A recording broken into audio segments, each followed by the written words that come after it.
హుజురాబాద్ నియోజకవర్గ ప్రజలందరికీ కూడా నా నమస్కారం తెలియజేస్తా ఉన్నాను. నేను కానివ్వండి, నా బిడ్డ కానివ్వండి, ఈ హుజురాబాద్ నియోజకవర్గానికి 1000 కోట్లు తెస్తామని ఆనాడు నా అసెంబ్లీ ఎలక్షన్ లో చెప్పింది వాస్తవం. ఆనాడు కేసీఆర్ గారు మూడోసారి ముఖ్యమంత్రి అవుతాడు, ఖచ్చితంగా హుజురాబాద్ నియోజకవర్గానికి 1000 కోట్లు తీసుకురావాలని ఒక సంకల్పంతో ఆనాడు చెప్పడం జరిగింది. కానీ దురదృష్టవశాత్తు ఈ రాష్ట్రంలో కేసీఆర్ గారు ముఖ్యమంత్రి కాకపోవడం చాలా బాధాకరం. కానీ నా నియోజకవర్గ ప్రజలు మాత్రం మమ్మల్ని నమ్మి, కేసీఆర్ గారు నమ్మి ఇక్కడ నాకు ఓటు వేసినందుకు మరొకసారి మీ అందరికీ నా చేతులు జోడించి మరీ ధన్యవాదాలు తెలియజేస్తా ఉన్నాను. కానీ ఖచ్చితంగా మీకు మాటిస్తా ఉన్నాను, ఏ విధంగా అయితే 1000 కోట్లు తెస్తా అని చెప్పినో ఇవాళ ప్రతి అసెంబ్లీ సెషన్ లో హుజురాబాద్ నియోజకవర్గానికి 1000 కోట్లు ఇవ్వాలని వల్ల బుద్ధి చెప్పడం జరుగుతా ఉన్నది.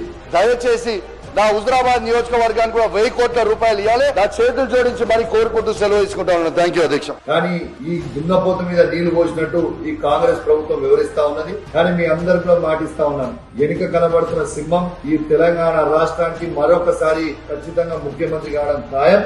ఆయన తను ముఖ్యమంత్రి కాగానే హుజురాబాద్ కి మాత్రం ఖచ్చితంగా 1000 కోట్లు తీసుకురావడం ఖాయమని కూడా మీ అందరూ కూడా తెలియజేస్తా ఉన్నాను. ఇవాళ ఖచ్చితంగా చెప్తా ఉన్నాను, విమర్శించే ఈ కాంగ్రెస్ నాయకులు, బీజేపీ నాయకులు చెప్తా ఉన్నాను, ఇలా మీరు నడిచే ప్రతి అడుగు కూడా కేసీఆర్ గారు చేసే అభివృద్ధి మీద నడుస్తా ఉన్నారని కూడా మీరు మర్చిపోద్దని సందర్భంగా తెలియజేస్తూ సెలవు తీసుకుంటా ఉన్నాను. జై తెలంగాణ, జై కేసీఆర్.